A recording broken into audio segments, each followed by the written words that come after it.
Bobby Broyles and Tim McDonald here. Should be a really interesting matchup.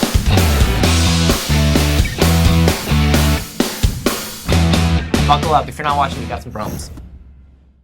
Happy 2017 CA football fans, and welcome back. Hope you had a great holiday season. I'm Bobby Broyles, here in studio with Tim McDonald for a national championship edition of This Week in CA Football presented by Geico. Sounded nice. It does sound nice. After that historic win in Fargo and a few weeks off, James Madison finally has its sights set on Frisco, and the Dukes make a bid for the FCS title on Saturday versus Youngstown State on ESPN2 at noon. All the talk about that win over the Bison, all the excitement and the build-up for the national championship game. We're weeks away. It's slowly coming to a close because we're finally now 3 days away from the biggest game of the year. And you better believe, couldn't miss the chance to be there in person. Bobby and myself, along with the commish and more from our crew, will be in Frisco. We're heading out tomorrow, the early flight. And we've got plenty of coverage coming your way. We're going to have practice. We're going to have press conference reports, lots of player interviews from Toyota Stadium in Frisco, and much more insight leading up to Saturday. Perfect time, my dad, to remind you guys to follow us on all of our social media platforms, Twitter, Snapchat, Instagram, and Facebook. They're all going to be full of behind-the-scenes coverage. Just search CAA Football. Trust me, you don't want to miss out from this trip. Our last trip to Frisco in 2013 was a blast with Towson, and now just being back and able to represent the conference. I know I speak for both of us when saying absolutely nothing else at this time of the year that we would both be doing right now. Toyota Stadium field prep is well underway, and let's remember the stadium capacity has changed this year due to construction, but we've seen official quotes saying that the stadium should seat around 18,000 people. Obviously, we're expecting the JMU faithful to show up in full force, and you can bet and hope for plenty of streamers to be thrown in Frisco on Saturday. Yes, indeed. And before our crew heads to Frisco tomorrow, let's dig into some of the X's and O's and even more. Let's start offensively. How difficult will it be just to keep doing what JMU's done all season long? I think that's the name of the game. I think that's going to be the factor heading in. Hit it right on the head. The numbers speak for themselves. I mean, we've talked about it, rightfully so. 48 points, 525 yards, and well over 200 passing and 200 rushing yards per game for this offensive unit for James Madison. It starts and begins with Khalid Abdullah, as it has all season. The run game, he's averaged 136 yards per game in the playoffs. 22 carries a game. It says what they want to do to set the tone. Right now he has 1,700 plus yards and needs 63 more yards to become the all-time single-season rushing leader at JMU, passes Rodney Landers. Remember, he was a quarterback, folks, but if Abdullah gets going early and often, it translates, I think, to Brian Shore, adding to that attack. And again, it has all season long. 73.7 completion percentage, which is just unheard of. Also owns 9 touchdowns and just 3 picks in the postseason. Don't worry, he's thrown a pick in every postseason game, but it's worked out well for the Dukes so far.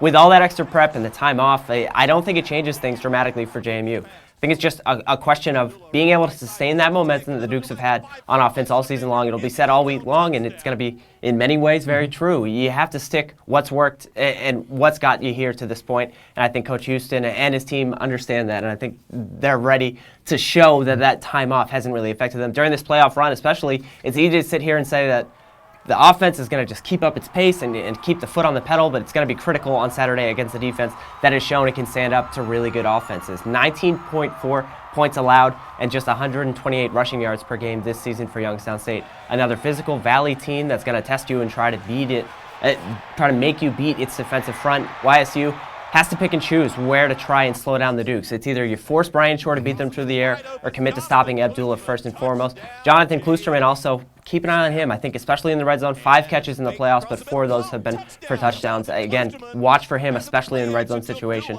Right now on offense, though, if you're JMU, the hope is you just contain that momentum that you've had the whole season, especially in the playoffs, and just show up and go to work. JMU's defense, meanwhile, has been nothing short of spectacular during this playoff run. And you could argue it has been the true difference maker down the stretch. What was the turning point for you? And give us an idea of the game plan against the Penguins on Saturday. I look at first how this unit, it's kind of been adapted and changed, especially in the latter half of the season. So was it a direct turning point? I don't know, but I think it's just recognizing that it can play against run-first teams. It can recognize it can play against pass-heavy teams. Secondary still has not given up a passing touchdown in the playoffs and has also come up well against the run, just 123 yards allowed per game on the ground. I believe part of the defense's success has also been trusting the offense to get the job done. Countless times in this playoff, Sam Houston, New Hampshire, North Dakota State, we've seen tough situations where the defense has had to get an answer, whether it's settling for a field goal, even if that's allowing a field goal and not a touchdown.